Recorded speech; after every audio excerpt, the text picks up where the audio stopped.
నందమూరి నటసింహం బాలకృష్ణ ఇటీవల సక్సెస్ఫుల్ దర్శకుడు అనిల్ రావిపూడి దర్శకత్వంలో చేసినటువంటి బ్లాక్ బస్టర్ సినిమా భగవంత్ కేసరి. అంతకుముందు బోయపాటి శ్రీనుతో ఆయన చేసినటువంటి బ్లాక్ బస్టర్ మూవీ అఖండ. అలానే గోపీచంద్ మల్లేని దర్శకత్వంలో చేసినటువంటి మూవీ వీరసింహారెడ్డి. ఈ విధంగా వరుసగా 3 బ్లాక్ బస్టర్ విజయాలను అందుకున్న బాలకృష్ణ గారు తాజాగా చేస్తున్న సినిమా డాకు మహారాజ్.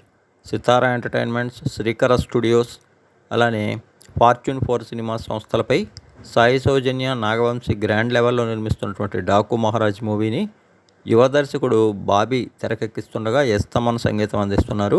ప్రగ్యా జైస్వాల్ హీరోయిన్గా నటిస్తున్నటువంటి ఈ సినిమాపై అటు బాలకృష్ణ గారి అభిమానులతో పాటు నార్మల్ ఆడియన్స్లో కూడా విశేషమైనటువంటి అంచనాలు ఉన్నాయి. ఊర్వశి రౌటేలా ఒక కీలక పాత్ర పోషిస్తున్న ఈ సినిమాలో చాందిని చౌదరి కూడా కనిపించనుంది. మొత్తంగా అందరిలో భారీ స్థాయి అంచనాలు ఏర్పరిచినటువంటి డాకు మహారాజ్ వచ్చేడాది సంక్రాంతి కానుక జనవరి 12న ఆడియన్స్ ముందుకు రానుంది. ఇక ఇటీవల ఈ మూవీ నుంచి రిలీజ్ అయినటువంటి ఫస్ట్ లుక్ పోస్టర్ కానీ, గ్లిమ్స్ టీజర్ కానీ, ఇక నేడు రిలీజ్ అయినటువంటి ఫస్ట్ సాంగ్ కానీ, ఇలా అన్నీ కూడా అందరినీ ఆకట్టుకుని సినిమాపై ఇప్పటివరకు ఉన్నటువంటి అంచనాలు మరింతగా పెంచాయని చెప్పాలి.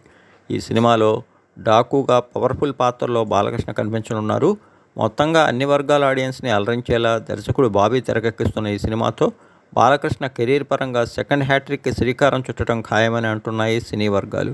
మరి అందరిలో ఈ స్థాయి అంచనాలు ఏర్పరిచినటువంటి డాకు మహారాజ్ మూవీ రిలీజ్ అనంతరం ఏ స్థాయి అంచనాలు అందుకుంటుందో తెలియాలంటే మరి కొద్ది రోజులు వెయిట్ చేయాలి.